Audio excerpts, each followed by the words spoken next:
E quero começar diretamente contigo aqui, Daniel. Como explicaste, és a pessoa responsável por gerir estas métricas. Hoje, 10 restaurantes, não estou enganado. Nessas 10 que nós estamos a falar, e numa perspectiva específica de delivery, quais são as métricas que tu não deixas de olhar todos os dias para analisar como é que está a acontecer a rentabilidade neste canal? De facto, o peso da Uber é muito, muito grande. Nós temos a marca O Pasta Não Basta, que é a marca a mais antiga que nós temos, tem um peso de delivery em cada loja quase a rondar os 50%. Em algumas alturas do ano.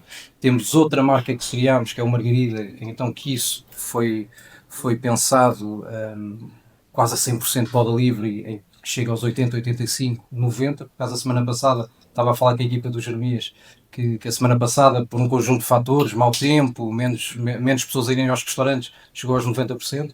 E, portanto, esta métrica é logo a primeira que quase que no início da semana, eu e a minha equipa começamos a agarrar para perceber onde é que devemos de atacar, não é? Porque se queres métricas, olha, a taxa de conversão que temos no delivery, conforme as promoções que vamos colocando, os thumbs ups e thumbs downs que cada prato tem, portanto são tudo temas que começam com o peso de cada restaurante nesse delivery e que depois é tudo desconstruído conforme todas as ferramentas que eles nos dão. Desde a aceitação do prato, à taxa de conversão por cada clique, portanto, todo um tema que começa-nos a fugir e que ao início nos assustasse um bocadinho, mas com as pessoas certas depois conseguimos tirar o sumo e aumentar a rentabilidade desse projeto. Tens uma realidade bastante diferente, tens toda a vossa operação nasceu em Espanha, estás agora a expandir para Portugal. Quais são as principais diferenças que tu notas operativas e mesmo de métricas de negócio de uma realidade Espanha para uma realidad Portugal? Hay muchas similitudes entre ambos mercados, cultural, ¿no? De que tanto en Portugal como en España la gente sale mucho a comer afuera, lo que afecta las ventas en delivery. Estructuralmente también, en definitiva, Portugal y España son de los países que tienen más cantidad de restaurantes per cápita. Cada 2 o 3 edificios hay un restaurante, eso es 4 veces más que en Reino Unido, ¿vale? Lo cual hace que la competencia sea muy, muy alta. El contexto también es similar. Hay una demanda contenida con un aumento de costes que probablemente muchos en la sala estén sufriendo, que también afecta muchísimo. Y cuando lo llevamos al delivery, sí que hay algunas diferencias claras. La primera diría que es la sensibilidad que hay de la demanda al precio de las promociones en Portugal comparado con España, ¿vale? Se ve mucho más afectado, por lo cual acciones de promociones, de precio, de combos, sí que tiene un impacto muy positivo en Portugal, mucho mayor que en España. Diría otra diferencia clara es la tecnología, ¿vale? Así que este tipo de eventos, este tipo de trabajo que hacen empresas como Adesi aportan muchísimo y en España están quizá unos pasos adelantados, ¿vale? Así que probablemente empresas como Adesi o Diguina aumenten muchísimo el valor que aporten aún más al mercado. Eu aqui até tenho uma pergunta extra que é: será que esta transição em que surgiu este canal, que por si só era digital, obrigou os restaurantes a evoluírem tecnologicamente para dar resposta àquilo que também era o dine-in? Completamente. Porque isso é interessante, eu acho que isso temos a agradecer muito às plataformas de delivery porque ajudaram todas as outras. Aliás, uma das dores de cabeça que nós enquanto grupo também tivemos foi o tema das projeções da ADSI terem de englobar o delivery, porque não tinhas isso planeado. Sim. Inicialmente quando começámos a trabalhar. Isso para nós é fundamental, não é? Com restaurantes com uma margem de delivery tão grande como nós temos, é fundamental termos essas projeções e toda essa informação que a ADSI proporciona a ter em conta também o delivery.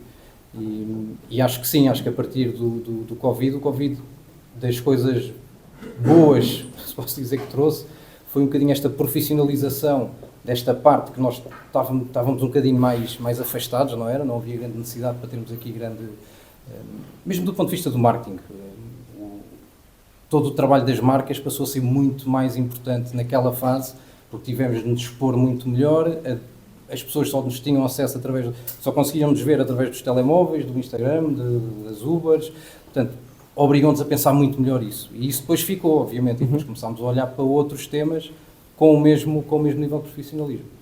Todos nós sabemos que muitas vezes vamos a restaurantes e mantemos-nos em restaurantes pelo serviço, mais do que pela comida. Na experiência de delivery, como é que tu garantes isso, uma vez que não tens o toque humano? Essa é a nossa grande dor de cabeça no delivery, sem dúvida. Porque nós no restaurante, e nós gostamos todos nós aqui presentes, não é? Para estarmos aqui, gostamos todos muito de restauração. E nós gostamos muito mais de pegar num amigo ou na namorada e ir jantar fora ou ir almoçar fora, não é? De ter todo o ambiente do que é uma saída e ir a um espaço, porque tens muito mais do que a comida, tens o ambiente, tens as pessoas à volta, tens se está cheio, se está vazio, se estás num ambiente mais chique ou num ambiente mais descontraído. Portanto, isso não dá para replicar em casa. Perdes completamente todas as ferramentas que nós, enquanto grupo, sabemos da criação de restaurantes e que pensamos um restaurante de A a Z, perdemos isso quando pomos o produto em casa da pessoa. O produto não vai chegar da mesma forma que foi pensado, o produto pode não estar a ser consumido da forma que nós idealizamos.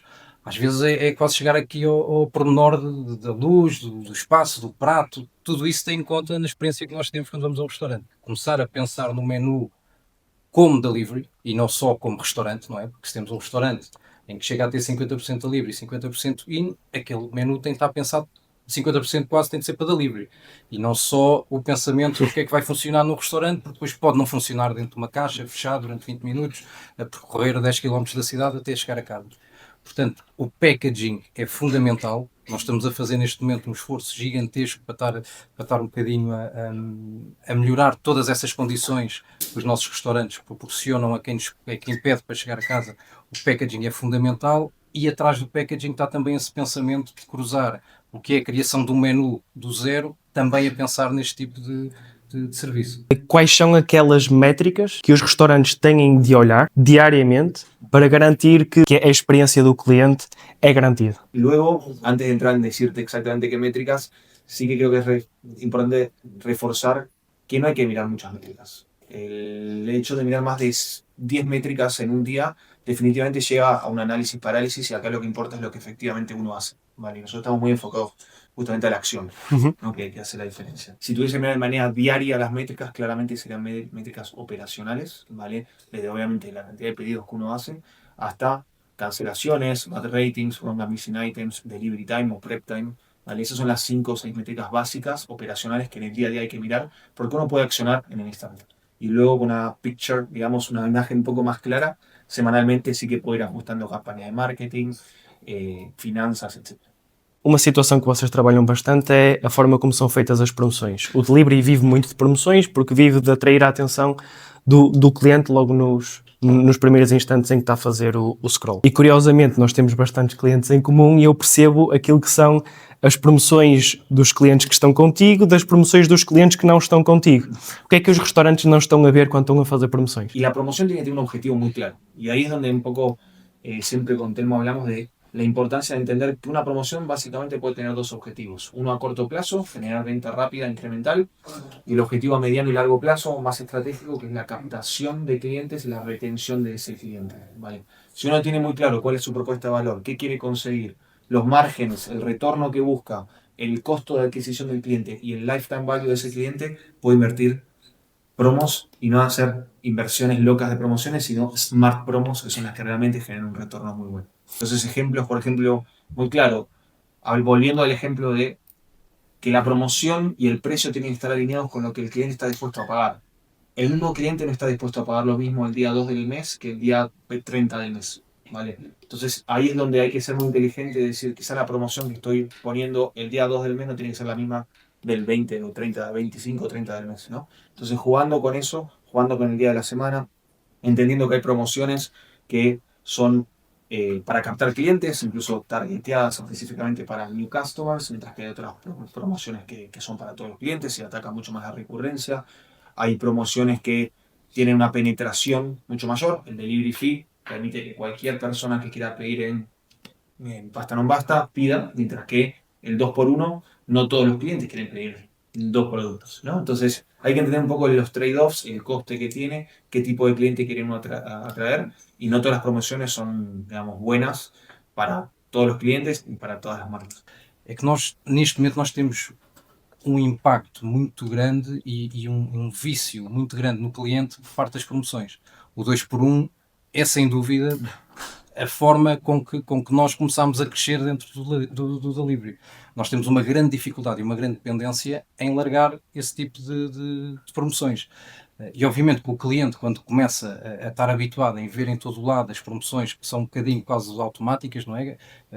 Os restaurantes que entram no delivery acabam por ver aquilo que está a ser a oferta do mercado, copiam e é igual. E neste caso o que o Jeremias defende, e que nós também enquanto grupo começámos já a colocar no terreno, é um bocadinho mais esta pesca à linha, que é ver o que é que a promoção daquele momento, e não um standard que dá para todos os dias da semana ou para todos os dias do mês, o que é que nós conseguimos tirar de rentabilidade dessa promoção para conseguirmos atingir às vezes novos clientes, noutras alturas do mês irmos buscar o cliente que já é regular, que já nos conhece, noutras alturas rodar stocks, por exemplo, quando vemos que o mercado win está mais fraco, conseguimos catapultar as vendas na Uber através dessas promoções. Portanto, é pensar nessas ferramentas como uma ferramenta real e não como algo adquirido, que é, estou no delivery, já sei que para vender mais tenho que estar no 2x1, ou que tenho que estar sempre em promoções, e olhar para isto de forma detalhada.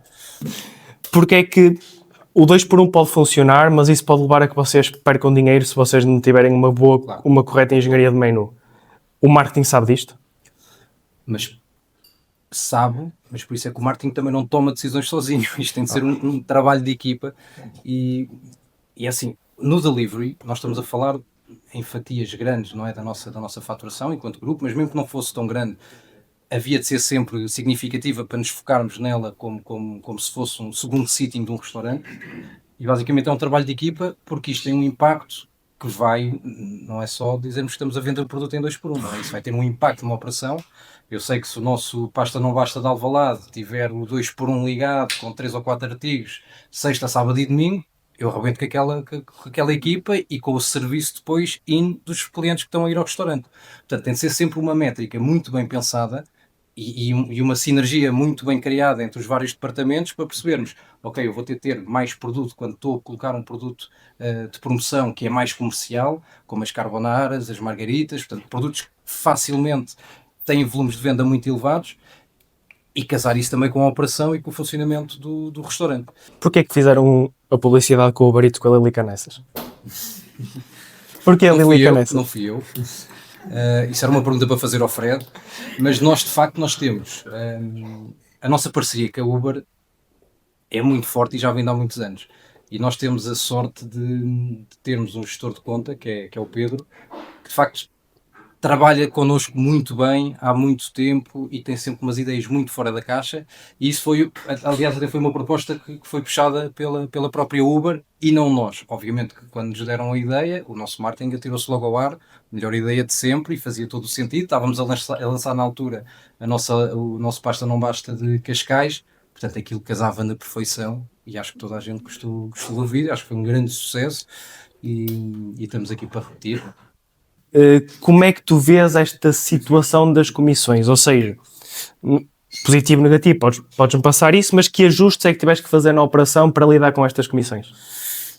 Eu acho que mais do que as comissões, e não vou estar a dizer o politicamente correto por estar ali o Francisco, mais do que as comissões, eu acho que todos nós estamos a perceber, e agora está a ser muito audível em todo lado, estamos a passar numa fase da restauração que está de facto difícil, não é? As nossas margens estão a reduzir por causa do custo da matéria-prima, pessoal, rendas, tudo. E eu acho que mais do que as comissões, nós felizmente, por termos um contrato já bastante antigo com a Uber, conseguimos de facto, e pelo volume que temos, ter condições acima do que outros players, mas acho que é esta conjuntura que faz com que um player mais pequeno, não é? Uma pessoa, eu estava a comentar isso acho que era com a Madalena, estava a comentar isso, que um só restaurante para estar no delivery neste momento, se calhar com uma comissão, fica pesado, não é? Se calhar só a partir de 2, de 3, de 4, quando ganhas algum volume, consegues diluir um bocadinho isso com as vendas que vais ter. Mas o problema não é da comissão, porque a comissão sempre houve, não é? E faz sentido. E nós inicialmente, nós também tivemos algumas experiências em que fizemos a nossa própria distribuição, tentámos fazer o nosso delivery, e há todo um custo associado a essa operação, que foge também do restaurante, que acaba por existir. Portanto, a comissão não passa do que esse mesmo investimento que terias de fazer internamente, fazes numa plataforma que tem uma exposição muito maior, tem uma rede de drivers que chega a todo lado muito mais depressa do que se tiveste de contratar 1, 2, 3 ou 4. Portanto, acaba por ser ela por ela. Agora, dentro da conjuntura atual e as dificuldades que nós já todos sentimos por causa das margens reduzidas, quando colocas uma comissão em cima numa plataforma de delivery, sentes obviamente essa necessidade de fazer esse peso, não é? É demasiado pesado, não é? Eu acredito que é sempre, nós temos um restaurante e se temos esses custos fixos todos e estamos a funcionar, a mim faz-me todo o sentido trabalharmos com uma plataforma de delivery.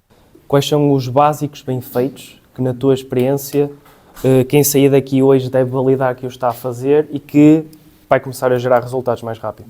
Si mañana montas un restaurante, rápidamente lo que haría es un diagnóstico, ¿no? Lo que no se mide no se mejora. Entonces, rápidamente hacer un diagnóstico de tus operaciones, mirar las métricas esenciales y ver cómo efectivamente lo estás haciendo. Las métricas de marketing, qué ROI estás teniendo en la inversión que venís haciendo, cómo puedes eficientizarlo o hacerlo más efectivo, ¿no? Lograr más venta con la misma inversión. Y luego el diagnóstico más importante, que es el financiero. Tener un estado de resultados del delivery es vital, ¿vale? Y no muchos restaurantes lo tienen, pero fino, ¿no? En el cual realmente tenés en cuenta el efecto del IVA, ¿vale? Desde tanto el que uno tiene que descontar como el que paga por la comisión, las inversiones que hay, la atribución de costes de personal, de alquiler al delivery, dependiendo cuánto pesa, si efectivamente tiene sentido o no, porque el delivery es incremental para ti o no. Entonces, montar un muy buen diagnóstico operacional, de marketing y financiero es la clave, ¿vale? Una vez que uno monta eso, definir claros objetivos y red lines. Saber que más de X% de tu facturación no puedes invertirla en marketing porque vas a pasar a perder dinero, ¿no? Una vez que defines targets y red lines, ejecutar y controlarlos continuamente, ¿no? Eso es lo que yo sugiero desde el día cero, priorizando ya lo operacional, ¿vale? Porque un cliente que pide comida y no le llega es un cliente perdido. Entonces, realmente priorizar mucho la user experience es clave y es donde probablemente un restaurante que está comenzando tiene un quick win muy claro.